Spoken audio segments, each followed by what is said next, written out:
बच्चा माँ की गोद में बैठना चाहता है तो सबसे पहला उसका कार्य होता है खिलौने खेलना बंद करता है।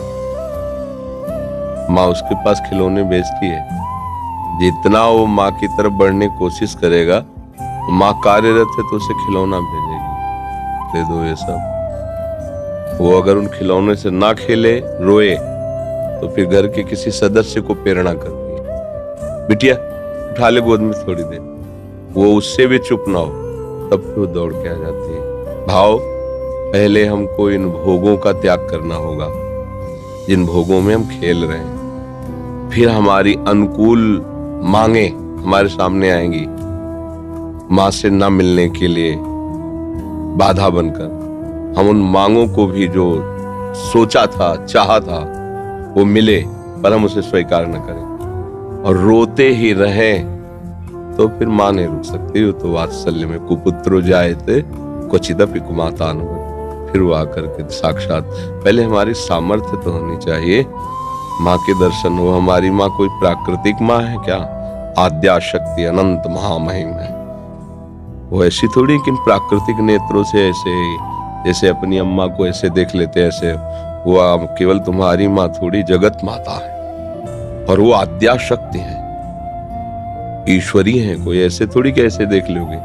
पहले भोगों का त्याग करो और उनकी शरण में होकर के अंदर से उनके नाम मंत्र, उनके विज्ञ जो महापुरुष जन है उनसे मंत्र लेकर और उनके भावना से भजन करो। माँ का साक्षात्कार रामकृष्ण परमहंस जी ने जब के सिद्ध हो गए ना, माँ का दर्शन को खिलवाड़ है।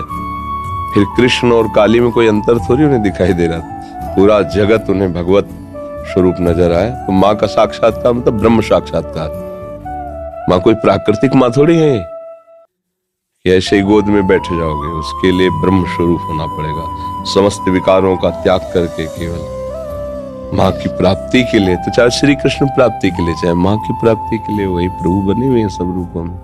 तो जितना सत्संग है सब उन्हीं की प्राप्ति के लिए है। आप पहले तो विकारों से बचिए, ब्रह्मचर्य का पालन कीजिए, खूब नाम जप कीजिए और लक्ष्य बनाइए कि देवी जो सर्वभूतों में व्याप्त शक्ति है, मैं उसका अनुभव करना चाहता हूँ। तो आ जाएंगी, कृपालु हैं, कृपा करके दर्शन दे। देवी प्रपन्नार्थ हरे प्रसीद, प्रसीद मातर जगतोखिलस्य, प्रसीद विश्वेश्वरी पाहि विश्वम, त्वमीश्वरी देवी चरा चरस्य। हे देवी, आप ही चराचर रूप में विराजमान हो। आ गई ना सिद्धांत, सर्वम खल्विदम ब्रह्म वासुदेवा सर्वम। आ गया ना, एक ही बात है, वो तत्व एक ही है। चाहे उसे माँ कहो, चाहे पिता कहो, चाहे दोस्त कहो, चाहे प्रीतम कहो, वही सखा है, वही प्रीतम है, वही माँ है। तुम जिस भाव से बजोगे आ जाएगा। तो मैं वो माता च पिता तो मैं, तो वही शिव है, वही शक्ति है, कोई दो तो है नहीं। वही माँ है, वही पिता है। आप माँ भाव से बजोगे, हमारे प्रभु माँ भाव से आ जाएंगे। पर उनके आने के लिए जो स्वागत तैयारियां करनी, वो हमें करनी।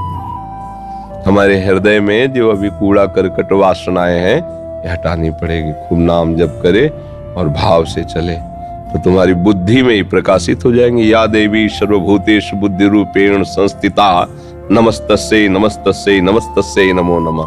विराजमान हो जाएंगे बुद्धि में। देख मैं आ गई। उनके प्रचंड तेज को कोई सह सके नहीं। जब तक भजन के द्वारा अंतःकरण निर्मल, उनके प्रचंड तेज को सह सकते हो। वो शिव शक्ति है, अम्बा है, आद्या शक्ति है। और एक अंश में सूर्य विद्यमान, आंख मिला के देखो 12 बजे दोपहर के, और अनंत सूर्यों जैसी कांति मां भगवती की है। महाबलशाली, त्रिभुवन में कोई पैदा नहीं हुआ कि अपने स्वरूप में आ जाए, उनसे आंख मिला ले कोई। भगवान शंकर भी चरणों